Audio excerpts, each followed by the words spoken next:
Hey everybody, this is my very Japanese Mitsubishi iMiEV. It's a 2012 electric car, and yes, they were available from the factory with cow spots.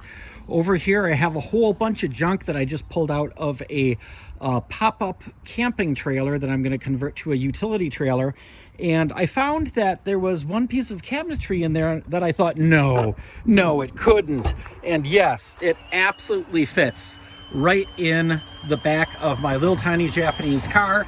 In fact, I got some water boiling right now so I can enjoy a cup of tea. And really who this video is for Gavin Shoebridge, because hey, you're not the only guy on the planet with one of these little electric cars with a sink, you know, some storage down here. I don't have a fridge. Unfortunately, the little fridge was stripped out of the teardrop trailer already. But I'm gonna grab my cup of chai here and get on to my projects for the rest of the day.